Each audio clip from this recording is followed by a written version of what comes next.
Hello, everyone, and welcome to a brand new episode of your show, The Untold. I'm your host, Fatma Al-Awadi, and today we have our dear guest, Dr. Badr Al-Mahdi. He's not going to talk to us only about cardiology, but also about the healthy lifestyle that led him to who he is now and how he is promoting this lifestyle, this healthy lifestyle, of course, on social media. And this is going to be very interesting. So stay tuned with us.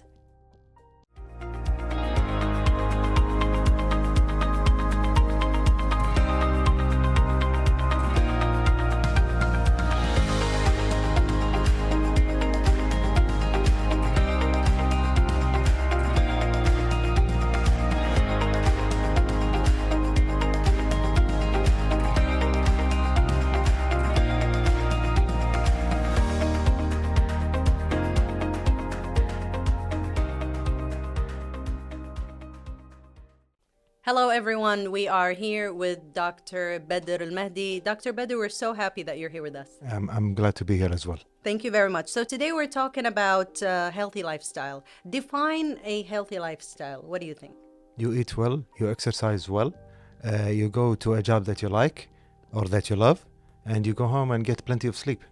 I love that you included you go to a job that you love. Is this for our psyche, that we need something to actually do as a routine? To make a difference, to enjoy your job, and if you enjoy your job, you'll never have to take a day off again in your life. And if you love your job, if there is passion with it, you will exceed, you will be creative, and you will serve a purpose, and you will leave a legacy to the next generation. I know I sound very ideal, but that's how it works. It does work, and we all, look for the idealism, and we all want to be perfect. I know we are not going to be reaching that perfectionism, but do you think we can get close when it comes to healthy lifestyle? If we work hard enough for it, yes. And when it comes to healthy lifestyle, like exercising, in the past I used to exercise to look good. Now I want to exercise to feel good. It's a free therapy, yes. And when we talk about the exercise, I noticed you and our producer, you guys were talking about bikes or biking. Cycling. Cycling, I'm so sorry. Forgive me. So cycling, what got you into that, and how do you do it? Like, tell us about your routine. Okay, my routine, I started cycling when I was in primary school, just like many people of my age, before video games, before PlayStation, before that high-tech stuff. We used to go to either Salmiya or Khalid ibn Walid Street, where the bikes are sold for kids, and I fell in love with the sport ever since. But then I went into school, then high school, then university. Then I work most of the time. I'm a doctor at the hospital. But a few years later, I went back to my passion. I started cycling again back in 2018, and I became a hardcore cyclist, I think last year. Wow. Yes. So I started cycling. It's an addictive sport, by the way. I started cycling in the neighborhood. I live in Funaitis, so around Funaitis, Misail, then Subah Salim. Then I upgraded myself gradually. I bought a more expensive bike, and then I started going longer distances, and then my fitness level went up. Then I started buying gear for it, the jersey, the bib. The bib is the short that you wear. Okay. Oh, you said bib. I automatically thought of a baby's bib. I'm like, why is he mentioning that? No, yeah, actually, yeah, it's our terminology, cycling okay, the terminology is bib for the shorts for cycling. Yes. Okay. And yes, so I started buying the gear, the helmet, and then I remember Kuwait Sports Day on March 9th. Yes. Yes, around 12,000 cyclists joined the team. Yes. Or the event. And then through social media, mainly Instagram, I got in touch with other cyclists, and it's a huge community in Kuwait. There is a specialized cycling track next to Kuwait Towers. It's around 10 kilometers long, but future projects are there in the oven, in the back burner for more tracks. But we are hanging in there. And as I told you, it's an addictive sport. And it's to me, it's a free psychological therapy. It's not that free. It's very expensive, by the way. It is expensive Yes. when you want to maintain, of course, the bike itself. You want the best gear. You want the best helmet to protect your head. Yes, And all. that's Yes. right. Even the bike itself is expensive. It is, So, right? Yes. And also, can you cycle in a regular bike? I know this question is going to be weird. Can you cycle as a sport in cycling with a regular bike? No. Okay. It's like joining a car race with a Corolla. Corolla is a great car. You can actually do that. Yes, Corolla is a great car, and you can drive it for 1,000,000 kilometers, no questions asked. But Yes. it's not a race car. No, it's not a race car. You have to buy a fast car. Okay. The same thing with the racing with a bike. You have to buy an expensive bike, and when I say expensive, it means that it is light. The gears and the cranks in it, Yes. they were designed in a way to make you faster. Yes. It's more aerodynamic. By aerodynamic, it means that it goes faster with the wind. Yes. Okay, it goes with the direction of the wind, the shape of the bike itself. Yeah. So it has to be sleek and smooth. And Yes. okay. Yes. I understand. So there is lots of physics involved. Now, when we're talking about, you said you used to work out or you used to cycle to get in like a better physical shape, and now you want the mental state of it. Lately, there has been a lot of awareness about the mental state of people. The mental health is also very important. How do you relate mental health to physical health, and how does mental health make us physically better? Okay, I'm gonna simplify it to you in biological terms. Mhm. Imagine yourself, you're a herbivore, for example, a gazelle or a deer in the jungle or in the savannah, and you feel a threat. There is a predator behind you, for example, a tiger or a lion. You feel stressed. Stress hormone started pumping into your veins, and those stress hormones urge you to run for your life. Now, just imagine in the urban world where there is civilization and we don't have predators behind our back. We feel stressed, but we stay still. We don't move much. Okay. So our veins pump with stress hormones and we stay still. So our blood pressure goes up, our blood sugar goes up. Our stress hormones destroy us gradually from the inside out. And the way to conquer that is to move. So any form of exercise should do. Either you walk, or you cycle, or you join a gym, or you play triathletes, whatever your cup of tea is. But you have to keep moving.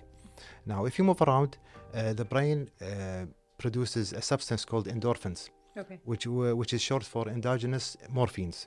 So it has the same effect as morphines. It keeps you happy, it keeps you elated, it keeps you satisfied, and your own central nervous system produces it. Okay. So this is why we have to actually move. Keep moving. Yes. Yes. The and it should physical act of yes, moving. Yes, and it should be part of your routine. So we're not talking about a football game every weekend or a paddle match every 3 weekends or once in a month. It should be something that you do daily, whether it's walking, running, jogging, swimming, weight training, or cycling, you name it. Wow. And why is prioritizing mental health so important? I know you've mentioned that, but we want to dig deeper. Can you elaborate on the benefits for both the mind and the body when, for example, I'm going through the stress of getting a master's degree or PhD, and these things are stressful, and Dr. Badr, you've noticed them, you've experienced them.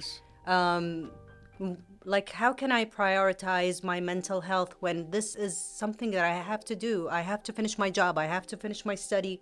You know, how do we do that? How do we balance it? Okay, when you study, like physically speaking, no matter how smart you are, you cannot sit in front of a desk for 10 hours. You have to stand up and move around every few minutes, every 20 minutes, every hour. Exercising for 20 minutes or an hour a day keeps you sane, especially if you have a stressful job, or if you have a lot of stress in your line of studying. Exercising improves the blood flow to the brain, and this makes your aptitude better. This makes your study skills better. All people, like throughout the years, people who taught us study skills were emphasizing this point, that you have to exercise to increase your mental ability, to increase your to improve your concentration. So yeah. And also being a doctor of interventional cardiology, do you think there's a link between, because you say cardiology, we think the heart is a problem, maybe the mind is also in Yes. trouble, right? Do you think there's a link? Stress has always been a major part in heart disease, and it's been diagnosed in the West many years ago. But things started getting really obvious, and we started acknowledging the elephant in the room after 2020, after the COVID epidemic. Okay. Many people lost their jobs. Many people became claustrophobic because they stayed at home for months, for at least 2 years. And all this pointed a lot towards the effect of stress Yes. on our physical health. So with the mind, if the mind suffers, the body suffers, and the other way around. Mens sana in corpora sana. In Latin, it means a healthy mind is in a healthy body, and a healthy body is in a healthy mind. And the way to conquer this issue is exercising. Now, the good thing about my country, Kuwait, is that like if you go around any commercial area, there are more gymnasiums than grocery stores. Okay. So you have no excuse. Don't say that the weather is hot, I cannot exercise. You can exercise, and there are many gyms and many clubs. They harbor many all sorts of Equipments sports. also, yeah. All sorts of sports, yes. Yes. And also, I wanted to ask you about, cycling in the weather of Kuwait in summer. Do you do it? Yes, I do. Actually, after like from 5:15 or 5:30 a.m. till 7 a.m. you get a chance to cycle, and after 7 a.m. it's gonna be a bit hard, a bit hot and hard on you. Yeah. And also talking about our beloved country, Kuwait. I'm Kuwaiti and I'm proud of it, but let's talk about our Kuwaiti eating habits. Yes. Not just, not exercising or moving around, but also when it comes to food, the atmosphere, the gatherings that we have. Although we love the people in the gatherings, we tend to eat a lot of sugary food, a lot of fatty food. How can we adapt to the lifestyle, the healthy lifestyle, but also keep our culture and our folk food? Okay, there's lots of food because it's part of our Kuwaiti hospitality, part of our Oriental hospitality, and Kuwait is part of the Orient. Now, if you have a family album of your parents from the 1960s, 1970s, and you flip through them, you rarely stumble into people who are overweight. Most of the people were slim.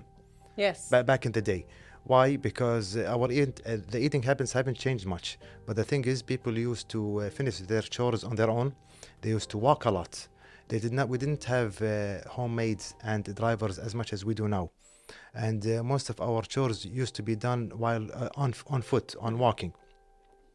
But as the technology advanced and as our standard of living has improved, there were some side effects of it. The sedentary lifestyle. After COVID, many people order their food online, so you don't even have to get out of your home if you want to order food. Yes, it made it very easy to get food. Yes. Yes, the technology facilitated this a lot. So that's the difference. Now, how can we get this back? We will not change our lifestyle. Our lifestyle will remain as it is. It's just that we have to keep moving, and we have to dedicate at least an hour of our time daily to exercise. And that hour daily is very addictive if we engage in a sport that we love. Okay. Yeah. And also, when we talk about the Kuwaiti lifestyle, you as a doctor, Dr. Badr, you know that sleep is important. When we sleep early, this is very important for the body. How soon can we sleep, or how soon should we be sleeping? As we get older, our sleeping hours get shorter. But usually around 9 p.m. or 10 p.m. Or 10 that should p.m. be fine. Maximum midnight, 12 p.m. Okay. But yeah, it depends if you are an employee or if you are retired. Okay. So yeah. But on average 6 to 7 hours a day, maximum 8 hours a day should do fine. Okay. So we still do have a lot of more questions, but we're going to be right back after this break.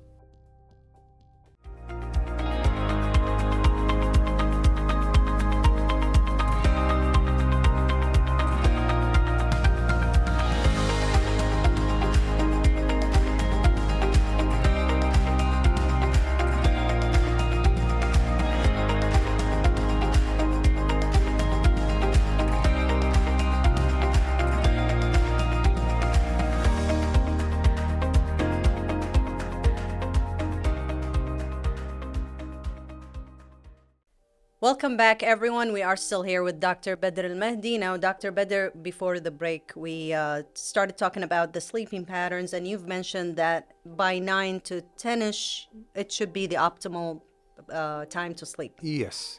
And if you exercise often, you'll get better sleep because you'll be tired. Okay. And you do know, as a Kuwaiti man yourself, here in Kuwait, that some or most of the diwaniyas, they start at 9 or 10 p.m. Yes, So but how do we, figure out, as men, I'm talking, because for women it's of course different. How do we balance sleeping early with, the social life in Kuwait? you don't. You just look for people who share your same interests, and they will sleep early just like you. Okay. Simple as that. I did not expect that answer. Okay. Nice. You see, for example, when I started cycling and I took it seriously, Yes. I got introduced to the cycling community in Kuwait. Yes. And all of them started following me on Instagram, and I started following them on Instagram. We had a lot in common, amazingly a lot in common. We exercise at the same time, we sleep at the same time, and most of us have the same interests. And none of us is sad, all of us are happy. Yeah, I mean, like if you look That's at us, yeah, after a cycling session, Yeah. all of us are happy, all of us are elated. Mashallah, Yeah, yes. as if somebody smoked something, for God's sake. God forbid, yeah. Now, Dr. Badr, I understand what you're saying, and this is what we love about how active you are on social media when it comes to talking about positivity, when it comes to promoting healthy lifestyle. What inspired you to come out and talk about that? I have to set an example. I'm like a cardiologist who's overweight and who doesn't move much. It doesn't set a good example. That's one thing. Other thing, there is a lot of stress. There's tremendous stress at work, and there has to be somewhere I can ventilate this stress. And the best way to vent is through exercise. Yes. And not only that, as I told you, if you have a slim figure, if you set a good example to your patients, if you ask your patients to exercise, if your patients spot you eating junk food, then you haven't done much. I strongly believe in the concept of leadership by example. So yeah. I love that. And also, Dr. Badr, when it comes to the point of your life when you mentioned, I was doing this for the body, now I'm doing it for the mind. What changed? How did you jump from that side to the side? When I started working in the private sector full time, Okay. yes, there is the stress is around triple that of the public sector, because in the private sector, as a doctor, you are on your own, and because it's a private sector, the patients are more demanding. Okay. And I spend longer hours working. Yes. And I work 6 days a week instead of 5 days a week. Wow. Not to mention being on call. Yes, of course. Yes. So all this facilitated me. All this forced me to exercise often, because it's a private sector. My working hours are a bit flexible, so I can go exercise later in the day instead of very early in the morning. How about you? What do you do when you do you exercise yourself? So I used to not exercise. I used to walk around. That was up until last year. And then That's I fair. took up horse riding. Horseback riding, nice, Yeah. nice. So, and it moves, and I move with the horse, and it's for 1 hour, and I do it 3 times, sometimes 4 times a week. Nice. And actually the drive is very long because I do it all the way to Wafra. I live in Adan. All right. And I go to Wafra. But the satisfaction that I get after that I did sweat, I did something, and of course the results that I've seen after 4 or 5 months of doing that, they were amazing. But I feel bad for the horse, because the horse runs from Adan to Wafra all the way. No. I drive from Adan to Wafra to go to the horse farm in Wafra. Yeah, I misunderstood you. My apologies. Yeah, imagine. So yes, it was good to see that you have results, and of course, a lot of people also told me, even at work, Fatma, you're calmer than before. Even my brothers, Fatma, I think you're very calm nowadays. Is everything okay? So like before horse riding, you used to beat them with a stick? No, but I used to be very anxious, very angry, very stubborn. Nowadays, now after horseback riding, I'm chill. it's okay. I think logically. Before I used to think with emotions. Now I think with my brains. So I Nice. think this has been an amazing journey for me for Nice. exercise. And I believe in what you say, every word. I'm impressed, and I'm telling you, I think horses are more expensive than bikes. They are, but Yes. I do rent them by the hour. I It's run them not by the mine, hour. yes. Okay, okay, nice. I see. But now our producer actually has this question, but he has it as the title, "The Heart of the Matter," which I love because Yes. you're a cardiologist. So how does everything that we talked about relate to your field in cardiology? The more you exercise, the less likely you're going to get a heart attack. If you have a chronic illness, for example, if you have a long-standing diabetes or high blood pressure, glycemic control is better with exercise. Blood pressure control is better with exercise. I always tell my patients, if you exercise, every kilogram lost is a gain. Some people underestimate their abilities. Oh, I just lost 1 kg or 2 kg. Okay, if every kilogram lost is a gain, it means a better as I told you, a better blood sugar control and a better blood pressure control as well. And eventually, you're gonna change your clothes. You're gonna look good. If you look good, you're gonna feel better. So it's like a good cycle, not a vicious cycle, but a good one. It is a good one. Yes. And what about Dr. Bedr, the operations for weight loss? Weight loss surgeries, and people go Bariatric there. surgery. They are Yes, called they are bariatric the surgery. bariatric surgeries, and we're not saying that this is a shortcut by any means, but we have like people who are way obese, and they're trying to start their exercise journey, but because they're very obese, they cannot actually exercise regularly like we do. So do you think this will have effects? This will have side effects, of course. How do people look at it? What do you think? Yes. Okay. There's no such thing as a quick fix. Okay. There's no such thing as a quick fix. When it comes to weight loss, obesity has become a whole specialty in medicine on its own. Yes. Some people specialize in obesity. There is the surgical option, the bariatric surgery, whether it's gastric sleeve or bypass. And there is the medical option with medical therapy. Either way, there are criteria for every cure or every treatment of obesity. Eventually, whether you do the surgery or you do medical therapy, you have to maintain your slimness by exercise. So the surgeon tells it outright. Once we do the surgery, you're gonna lose a great deal of weight, Of course. but you're gonna maintain that weight loss through exercise. So at the end, there is no running away from it. Yes. We are mammals, and mammals are supposed to move, and we have to walk, we have to exercise, we have to run. Interesting. I actually had one of those bariatric. I had the sleeve surgery, and I was told that this is not a quick fix, as you've mentioned, and you're gonna have to keep moving. And my husband and I, we actually had it together. Nice. And nice. we started moving. We changed our lifestyle. We changed our food style. We changed Absolutely. everything. We had to. It's like we were born again to actually not go back to those results. Nice. So nice. yes. I mean, I'm impressed, and you set a great example as well, Thank you. Fatma. Now, prevention is key. We're talking about preventing bad health or diseases. Let's say, what do you tell people when they come and seek advice from you?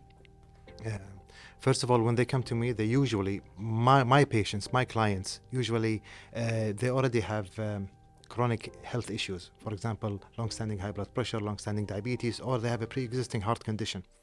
So I tell them to comply with their medication, to stay away from smoking or abstain from smoking, at least reduce smoking as a transition to quitting smoking, and to exercise.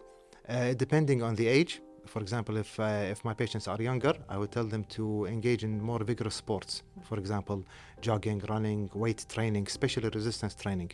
If they are more of our elderly people, when I say elderly, I mean 60 plus, I go more towards milder kinds of sports. For example, walking. Okay. But the walking should be daily. So you should have your sneakers in your car the whole time. Whenever the weather allows, whenever your circumstances allow, you just open up your boot, wear your sneakers, and walk around. Wow. Oh, yes. And when you mentioned the age, of course, a lot of people, I don't know, maybe it's because it's in Kuwait, people talk, other people listen, they don't want to take professional advice. A lot of people say, okay, how old are you? You're 45? You're too old for this sport. You're too old for that. You're too old for this or that. You know, I've heard people saying to other people, I'm 48. oh, mashallah. I didn't. You know, I was just giving that as an example. I had no idea. I know that I look 60, but I'm 48. No, Yeah. mashallah. 28, what? Yeah, 48. Yes, I'm 48 and proud of it. Mashallah. Yeah, I took cycling seriously last year, so I was 47. Yes. You hear these things people talk about, you know, especially in our culture. You're 50. Why are you still playing this? You should calm down. But your physical strength or energy demands more because you're ready for that. So why not hide it? You want the truth, Fatma? Yes. Okay, big part of it. I'm saying this in a pure professional way. This big part of it depends on your genetics. Oh. Okay, yes. So some people are really sick and old when they are 30. Some people are very healthy when they are 90. Mashallah, yeah, Okay, you're right. You're right. yes. So big part of it depends on genetics. Another big part of it depends on the lifestyle. So if you are living in a self-destructive lifestyle, then you are killing yourself young, and life is too short for this. You have to engage in physical activity. You have to feel good. You have to have a goal in life. If you have a goal in life, that's a game changer. So yeah. Okay, so Dr. Badr, sometimes we don't feel like we want to exercise. Is that okay? When is it okay? Is it okay when we travel? Do we have to exercise when we travel? How can we maintain this lifestyle? Some people exercise only when they travel, especially to a colder area or a country with a temperate climate. If you want the motivation, there are multiple approaches to solve this issue. One of them, and this is my approach, hold your ear and pull yourself to get out of bed. Another strategy is to have a coach or a personal trainer. And the personal trainer calls you or texts you just like my karate trainer, Sensei Ali Al-Musawi. He wakes me up and he told me, where the hell are you? Just get yourself to the gym. I'm waiting for you. Another approach is to join people who share your same passion. So for example, if you go weight training, you join people who train at the same time as you do, and you train with them. So if you go to the gym and they are there, they motivate you and you motivate them. And that's the deal with cyclists. If you cycle with a group, it's different from cycling on your own. Okay. I cycle anyway because I love cycling, but cycling with a group is a lot more fun. And if you are the sociable kind of person, you prefer cycling with a group rather than cycling solo. Have you tried cycling abroad? No. Do you want to? I'd love to. But the thing is, I cannot take vacations much. But I'm really looking forward to cycling either in the UK or in the near future if I can cycle across continents, like for example, across states in the US or Canada. Yes, that would be amazing. Yes, but that's going to be my future plan, not now. Inshallah. Because I was about to ask you for your future plan, but you've already answered us. So can you please tell us a little bit about the karate sport, or is it Kyokushin? Kyokushin, actually, it's a subcategory of karate. There is the international Shotokan karate, and there's the smaller school or a bit younger school, the Kyokushin karate. I've been training with Sensei Ali Al-Musawi. In Japanese, Sensei means teacher or master, since 2017. Now I'm a brown belt, so it's just a matter of time until I get my black belt. Mashallah. Hopefully at the end of this year or maybe at the beginning of next year. Mashallah. Is this what you're specialized in? Kyokushin, right? Kyokushin. It's interesting. Yeah. Abir. Interesting. Yeah. Abir, nice. Yes, but I'm a nice guy. Yeah.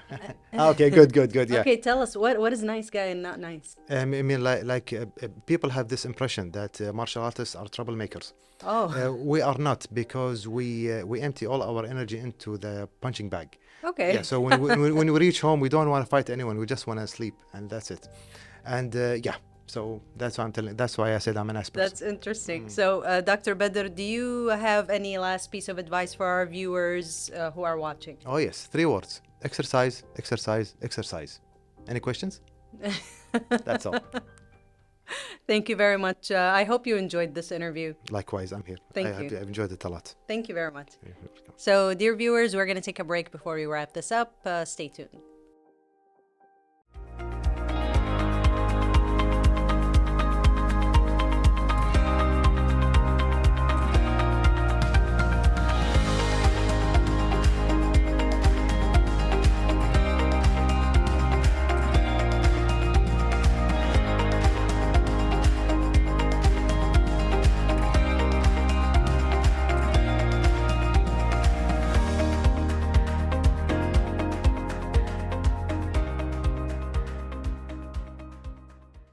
Thank you, everyone, for tuning in. That was a special appearance from our Dr. Badr AlMahdi. He had a lot of ideas and a lot of good pieces of advice and information to tell us and to tell our dear viewers. And we've certainly learned a lot from him. We can't wait to see him on another interview, and we can't wait to see you on another episode of The Untold.